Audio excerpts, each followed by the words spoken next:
I separated myself.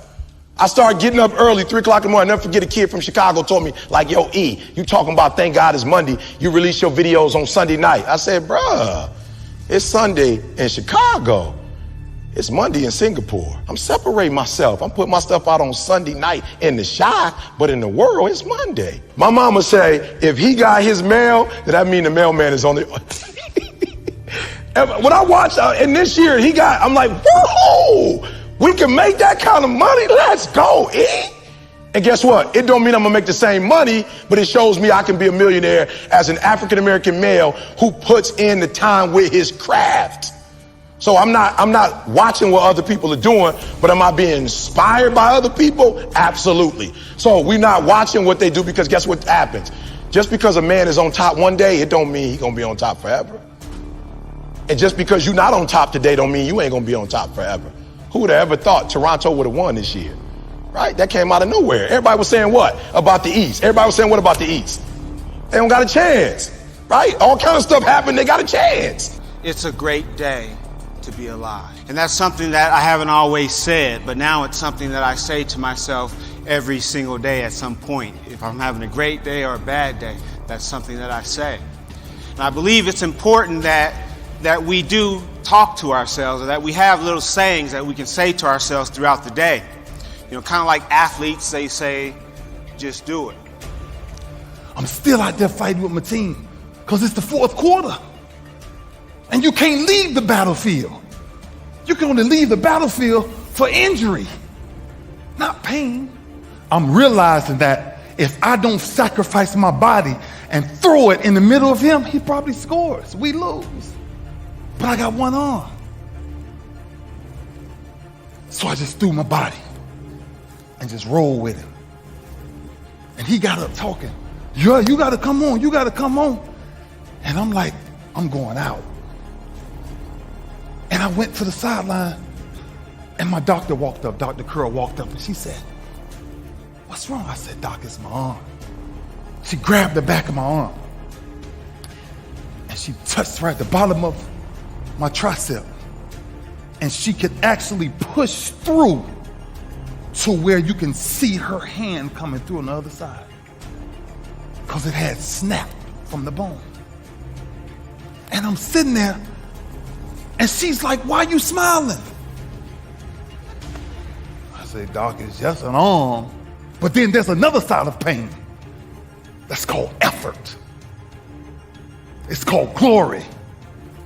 It's called, if you can find a way to push through pain, there's something greater on the other side of it. And if you never tap into it, it's because the first time you felt it, you backed off.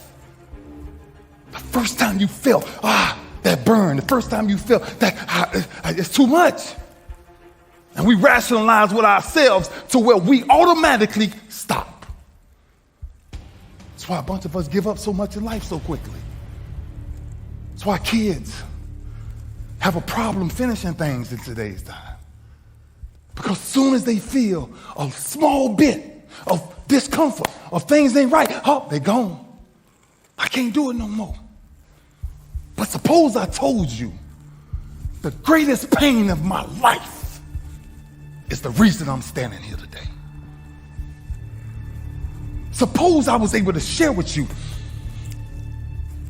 My routine was so crazy, man. I was seeing almost 9 doctors for 9 weeks.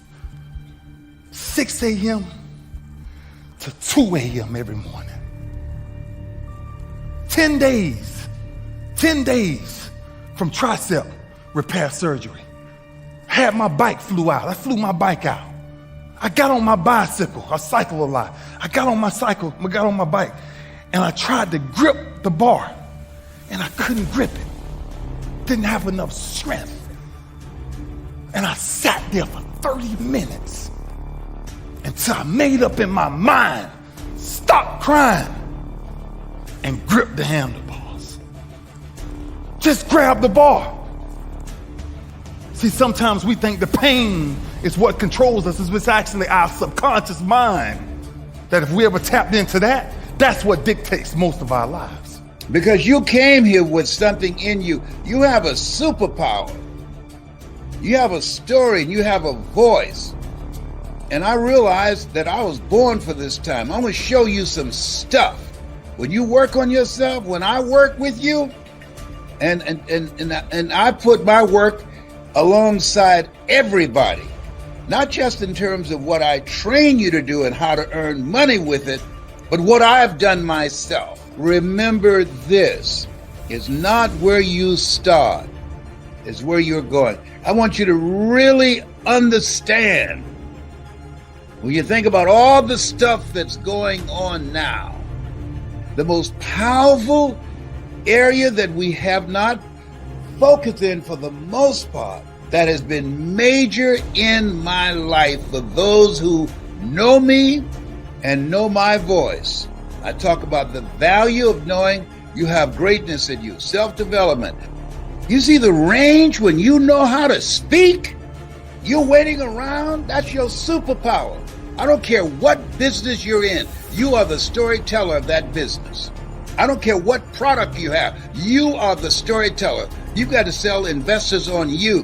What knowledge you have, your ability to communicate will determine who you are able to influence, who you are able to impact.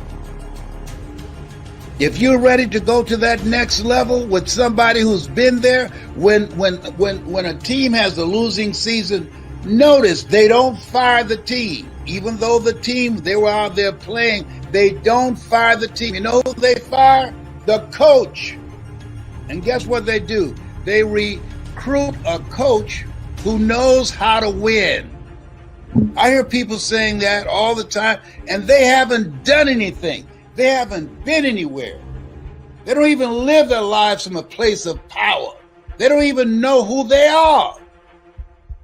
And they take their talents, their abilities, their skills, their superpower to the cemetery because of the kind of environment that we live in. That's why Richard Wright said, the impulse to dream has been slowly beaten out of me through the experiences of life. We've had some experiences that many of us don't even dream anymore. Somebody asked the question, when is it that a man or a woman dies? When their dreams die.